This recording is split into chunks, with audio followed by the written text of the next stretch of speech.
अऊज़ु बिल्लाहि मिनश्शैतानिर्रजीम। बिस्मिल्लाहिर्रहमानिर्रहीम। वल्लज़ीना युनफ़िक़ूना अम्वालहुम रियाअन-नासि वला युमिनूना बिल्लाहि वला बिल-यौमिल आख़िर वमन यकुनिश्शैतानु लहू क़रीनन फ़साअ क़रीना। वमाज़ा अलैहिम लौ आमनू बिल्लाहि वल यौमिल आख़िरि व अनफ़क़ू मिम्मा रज़क़हुमुल्लाह व कानल्लाहु बिहिम अलीमा। इन्नल्लाह ला यज़लिमु मिस्क़ाल ज़र्रतिन व इन तकु हसनतन युज़ाइफ़हा व यु'ति मिन लदुन्हु अजरन अज़ीमा।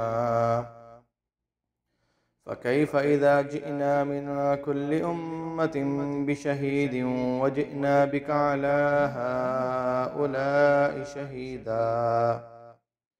यौमइज़िन यवद्दुल्लज़ीन कफ़रू व असवुर्रसूल लौ तुसव्वा बिहिमुल अर्ज़ वला यक्तुमूनल्लाह हदीसा। शुरू करता हूँ अल्लाह ताला के नाम से जो बड़ा मेहरबान निहायत रहम करने वाला है। और जो लोग अपने मालों को लोगों के दिखाने में खर्च करते हैं और अल्लाह पर और क़यामत के दिन पर ईमान नहीं लाते, और जिसका शैतान साथी हुआ तो वो बहुत बुरा साथी है।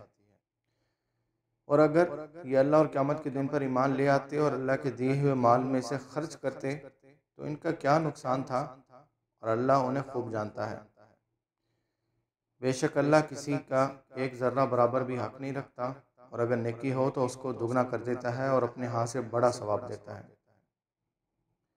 फिर क्या हाल होगा जब हम हर उम्मत में से गवाह बुलाएंगे और तुम्हें उन पर गवाह करके लाएंगे। जिन लोगों ने कुफ्र किया था और रसूल की नाफरमानी की थी, वो उस दिन की आरज़ू करेंगे कि ज़मीन के बराबर हो जाएं और अल्लाह से कोई बात न छुपा सकेंगे।